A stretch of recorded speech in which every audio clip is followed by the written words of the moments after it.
Sacred Heart is proud to sponsor Pensacola Histories in recognition of the Daughters of Charity who brought their mission of care to Pensacola over 90 years ago.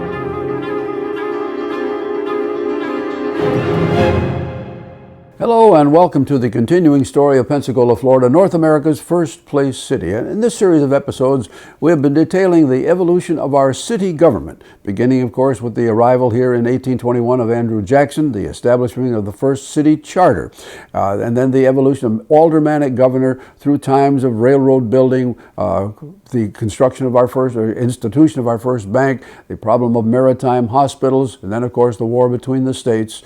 And in the last episode, we talked about the great things that began to happen to us beginning in 1870 with the coming of the new railroad, the stepping up, of course, to the lumbering era, the beginning of commercial fishing, and all of the wonderful things that suddenly made Pensacola flower. And that's the way things moved, of course, step by step into the middle of the 1880s. And by the time we reached 1885, we had had a private water system installed. The city itself had created a sewage system. And the city fathers had granted a franchise for a street railway or street car system. Now, in the same basic period of time, the city had begun to move out in a lateral way commercially. In 1873, the first private bank had been founded, the Bank of Pensacola, led by Francis Brett and William Knowles. 7 years later, a second bank, the First National Bank, was opened by the Sullivan brothers, and the Sullivan brothers, in turn, were the ones who just a few years later moved to create a new headquarters for their bank, and as that headquarters would be a corner of a huge new building at Jefferson and Government, which would house the Pensacola Opera House, another great move forward. At about the same time, of course, we were seeing installed our first private telephone system, and just 2 years later, in 1887, the first electric generating plant and the generation and transmission of electric power came into being. But right at that same time, Florida went through a major change. Now, we must revert just a second. It really wasn't Pensacola's story directly, but right after the Civil War, Florida went through a very traumatic time in trying to reestablish a new state constitution. They went through several writings of it. This was established in 1867 and moved forward, but there were a number of features of that constitution that many leaders of the state did not like. And so finally, with all of the problems of national observance of this behind them, in 1885, the legislators and others in Florida created a new constitution. Now, this is where Pensacola's life began to change, because what was happened then, we changed the system, the charter for the city of Pensacola, and we became what they began called a provisional municipality. Now, instead of having an elected group of aldermen, now we were going to have city commissioners, and there would be a much smaller number that we had under the aldermanic system, and these city commissioners would have far more power in their hands to literally run the departments of the city. Now, we'll take just a couple of examples of that. One of the men appointed in this role was named William Dudley Chipley.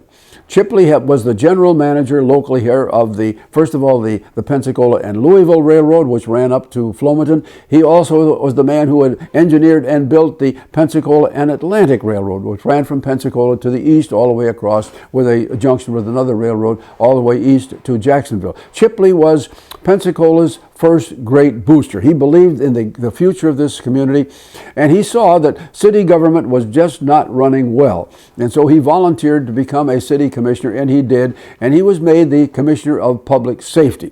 Now, what he did, first of all, was, number one, he maintained the system of volunteer fire departments, but he now appointed a fire marshal. And this one man was to be in charge of training and coordinating all of the efforts of these scattered volunteer units, which made a great difference. And by the way, that particular system continued in effect here for more than 20 years. The second thing Chipley did was to totally reorganize the police department. Now, instead of being poorly paid, kind of disorganized people, Chipley chose good men. He doubled the salaries that these men were paid. He put them in uniform for the first time. They now were equipped with nightsticks or clubs. They were equipped with whistles and a whistle signal system for bringing people together if they were needed.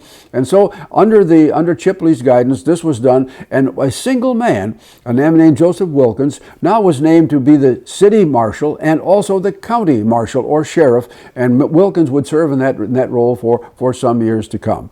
Well, as we proceed through this next decade, Pensacola itself really begins to grow. All of the presence of the railroads, the system of collecting and manufacturing lumber, all of this is developing beautifully. We are now beginning to see another change, because from the beginning, to ship the lumber that was being cut here, we had a great flow of small sailing vessels that basically coming here from out of Scandinavia. These were the area of transport for taking lumber from Pensacola to Europe. But by the time we get into the late 1880s, we are now beginning to see more and more vessels arriving here that are steam driven. They burn coal and are coming in here. And so as we move into the 1890s, we begin to see the whole waterfront begin to change.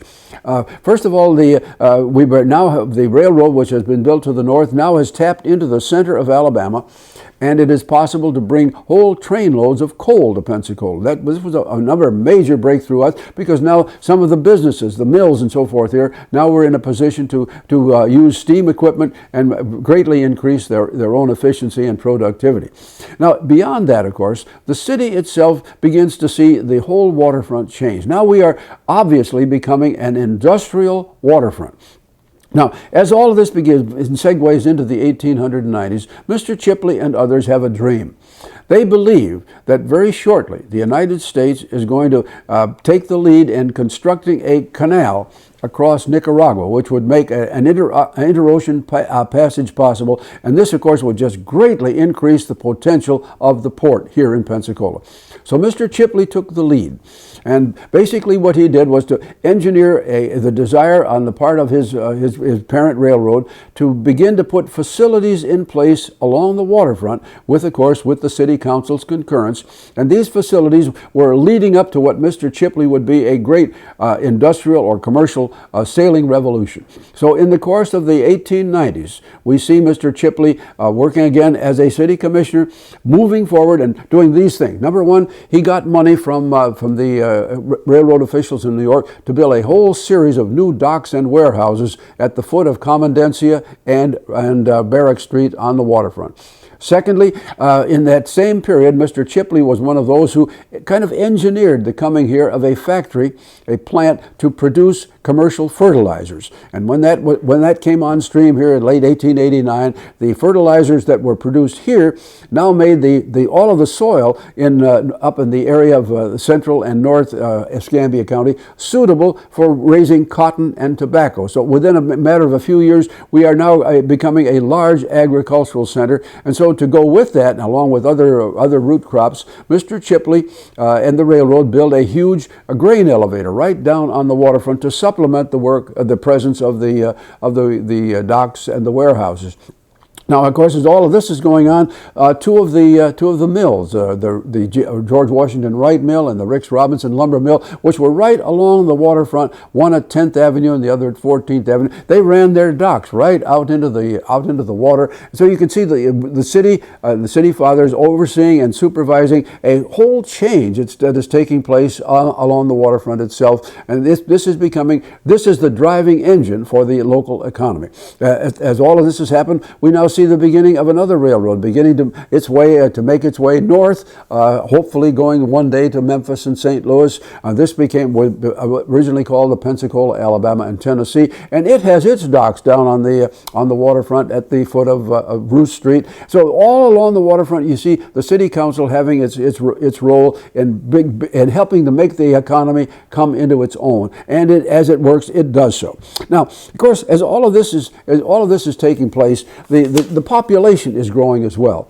And so the city council again is giving approval to the creation of 3 different building and loan associations which make loans for the construction of new homes. They also are working to promote the further generation of electricity, because by the time we get into the 1890s, people realize that the era of electric power is coming. It's only a matter of how quickly you can get a first-class system in place before it will go to the full area. Well, We come to the year 1900, and the city council is concerned again about another change, which they have to make. When I said the 1900, I'm sorry, it should be the year 1895, because by the time we reach 1895, with all of these economic things going, there are lots of people in the business community that feel, well, things are going well, but they could be better, and so they're beginning to say, well, we have a problem. These men, these city commissioners that we have, they're the department heads as well as holding the policy role of the commission. These men are becoming too inclusive. We need to have a greater access here to the council people. And so again, a group of community leaders went to the legislature, and once again, the city charter for Pensacola was changed. Remember, we started out with a charter with automatic system. In 1885, we went to a city commission system. Now in 1895, we are going back to the aldermanic system once more. So we will have 10 men chosen from various districts, and they are the ones that are going to choose the mayor and proceed with the business of the city. And that's basically the way things were as we reached the year 1900, and now a new need is surfacing here. By now, we have by the census of 1900, the city of Pensacola has almost 20,000 people. Now, one problem that we are beginning to see is that we do not have an adequate health care system. Now, in the 1890s, there have been several instances in which physicians, medical doctors, had pooled their own resources and opened what they called infirmaries. Now, these were small hospitals with 10, 12, maybe 15 beds that had been located in old, what had been residences. These were mostly along West Garden Street, and they were okay, but they certainly were not capable of putting in place the wonderful discoveries in radiology and laboratory work and some of the other things that were coming to the United States out of Europe. And so there was a need for a much better institution. And in the year 1900, the city, again, with the county's concurrence as well, put together a charter for a licensing, rather, for a new hospital, which we call St. Anthony's. It would no longer be the infirmary, but rather St. Anthony's. And this was to be a 20-bed hospital, and it was in a building on the corner of Balin and Garden Street.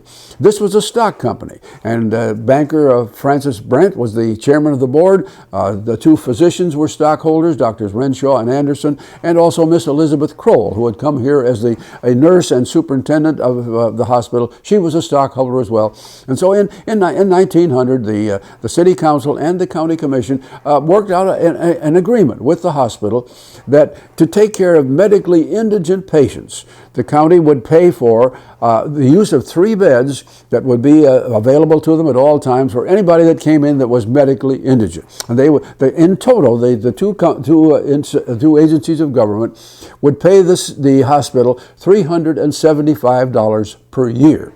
And so this was put in place. And we move now into the early part of the 20th century, and things are going along well. The hospital does well. It's a very nice hospital and well run. It begins to put in place its own nursing program. Healthcare seems to be under control. And of course, as all of this is happening, the role of finance is rising too, because the city fathers are overseeing and licensing additional banks that are coming into place. We see the Citizens Bank, National Bank as a part of the community. The Brent Bank and the First National Bank have merged. Everything is just looking so positive for the community.